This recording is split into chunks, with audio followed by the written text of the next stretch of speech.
Bismillahirrahmanirrahim. Assalamualaikum warahmatullahi wabarakatuh.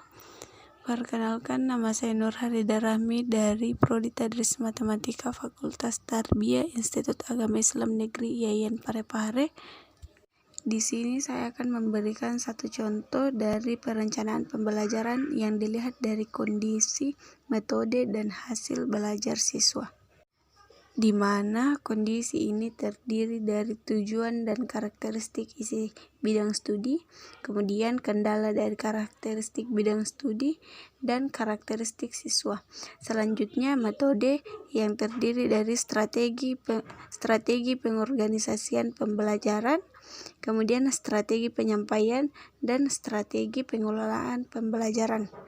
Kemudian hasil yaitu keefektivitasan, keefisienan, dan daya tarik. Baik, yang pertama yaitu kita melihat kondisi. Nah, di mana yang pertama itu tujuan dan karakteristik isi bidang studi.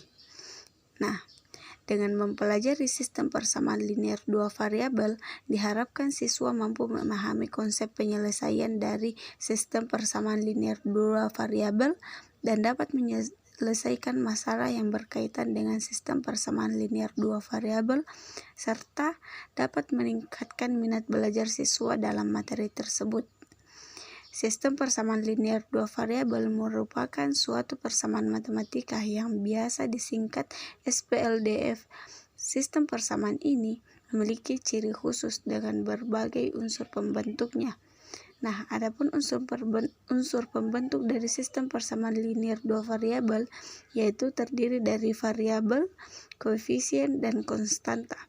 Dan adapun ciri-ciri dari SPLDF yaitu yang pertama terdiri dari dua variabel, yang kedua variabel hanya memiliki pangkat 1, dan yang ketiga menggunakan relasi tanda sama dengan. Kemudian yang kedua yaitu kendala dari karakteristik bidang studi. Nah, kendala dalam mempelajari sistem persamaan linear dua variabel adalah yang pertama, siswa belum bisa memahami konsep dari sistem persamaan linear dua variabel itu sendiri. Kedua yaitu minimnya minat dari siswa dalam menyelesaikan soal sistem persamaan linear dua variabel. Dan yang ketiga yaitu karakteristik siswa. Latar belakang pengalaman yang dimiliki siswa diantaranya kemampuan umum, tingkat kecerdasan, gaya belajar, motivasi, ekspektasi terhadap belajar, ciri-ciri dan jasmani, serta emosional. Kemudian kita melangkah ke metode belajar. Nah, di sini terbagi menjadi 3 yaitu strategi pengorganisasian pembelajaran. Nah, pada strategi ini kita menggunakan strategi makro. Pada pembelajaran ini akan dibagi kelompok untuk pertemuan pertama, kemudian pada pertemuan kedua akan diberikan soal dan dikerjakan secara individu untuk mengetahui bagaimana pemahaman siswa dalam memahami materi tersebut. Kemudian, strategi penyampaian. Nah, pada strategi penyampaian pada materi sistem persamaan linear dua variabel dilakukan dengan cara yang pertama, menjelaskan terlebih dahulu apa itu sistem persamaan linear dua variabel. Kemudian yang kedua, menjelaskan unsur-unsur pembentuk dan ciri-ciri sistem persamaan linear dua variabel itu. Kemudian yang ketiga, memberikan contoh yang berkaitan dengan sistem persamaan.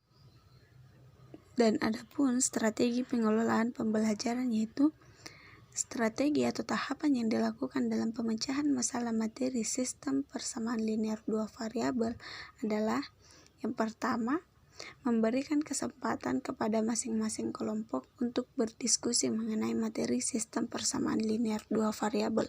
Kemudian yang kedua, memahami contoh soal sistem persamaan linear dua variabel. Yang ketiga, mampu menganalisis maksud dari soal sistem persamaan linear dua variabel yang diberikan. Yang keempat, menyelesaikan soal sistem persamaan linear dua variabel. Dan yang kelima yaitu memeriksa jawaban secara bersama di dalam kelas. Kemudian adapun hasil dari belajar yaitu yang pertama keefektivitasan, yaitu siswa dapat memahami konsep sistem persamaan linear dua variabel. Yang kedua, siswa mampu menentukan himpunan penyelesaian dari sistem persamaan linear dua variabel.